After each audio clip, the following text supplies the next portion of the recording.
Assalamualaikum warahmatullahi wabarakatuh. Waalaikumsalam warahmatullahi wabarakatuh.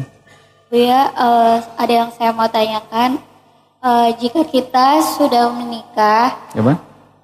jika kita sudah menikah dan ibu dari laki-laki suami kita itu menyuruh sang suami kita untuk bercerai dengan kita, sang istri, apakah yang sebaiknya dilakukan oleh sang suami? Apakah harus menuruti perkataan sang ibunya atau bagaimana, Bu ya? Suami. Ya, terima kasih. Assalamualaikum warahmatullahi wabarakatuh. Kemudian masalah seorang suami. Bagaimana seorang suami dengan seorang wanita punya seorang suami? Bagaimana suami dengan ibundanya? Ibundanya adalah orang yang harus didengar dan dipatuhi. Pertanyaannya, bagaimana sikap seorang suami kepada ibundanya?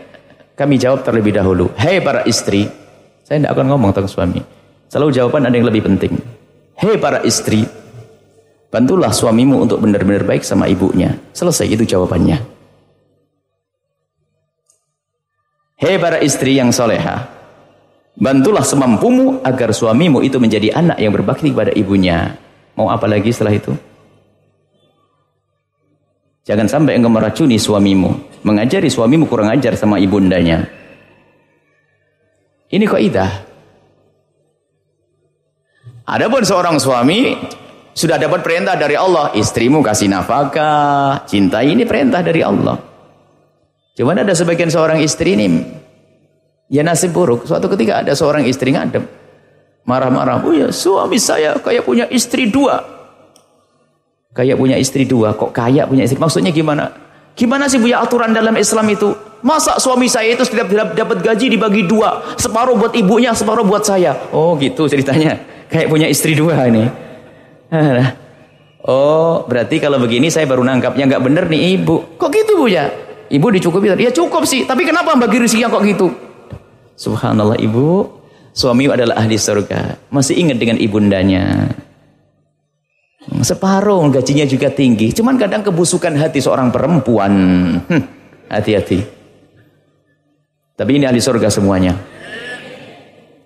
Ada kebusukan. Sehingga kalau ibunya bantu, suaminya bantu ibunya tuh gelisah.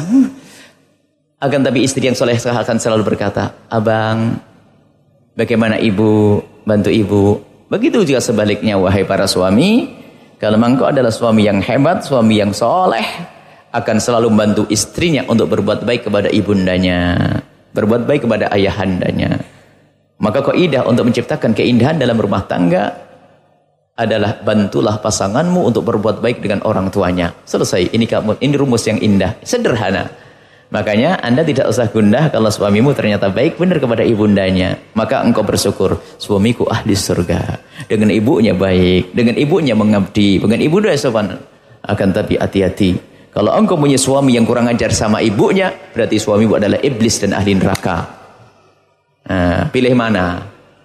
Nah, ada sebagian istri salah memilih suami. Pengennya suaminya jadi iblis. Dengan saya saja, ibu tinggalin. Oh ya. Nah, ini kan tidak benar. Akan tapi ketahuilah, semuanya ada wa'ti kulli haqqin haqqah.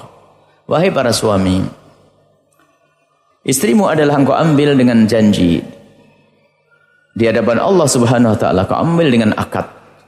Maka wajib engkau memberi nafkah kepadanya. Memberi kasih sayang kepadanya. Jadi ibundamu yang telah melahirkanmu, mendidikmu, merawatmu. Maka sesungguhnya harus adil dalam hal yang semacam ini. Tidak boleh kepada ibu saja sampai istri terlantar, juga salah. Apalagi memperhatikan istri, orang tua menjadi terlantar, dan ini kebanyakan. Sebab dalam kisah berbakti kepada orang tua, kisah durhaka kepada orang tua yang terjadi pada zaman Nabi adalah rata-rata seorang laki-laki itu banyak durhaka kepada orang tuanya adalah di saat mulai menikah. Kisah Alqamah. Istrinya tuh dia saat ingin bantu suaminya, "Bang, tapi anak kita mau kuliah, kontrakan rumah, mobil, segala macam, neraka." Nah ini istri yang nggak benar. Tapi kalau istri solehah seperti ini, oh masya Allah, luar biasa. Beruntunglah bapak punya istri-istri itu. Tapi nasib buruk tuh yang punya iblis di sana itu. Istrinya ngerogoti sama Di saatnya sampai ada suatu ketika seorang suami ngomong, kalau bantu ibunya pun harus sembunyi-sembunyi. Masya Allah. Bantu ibunya sembunyi-sembunyi. Ada seorang istri membantu ibunya juga sembunyi-sembunyi.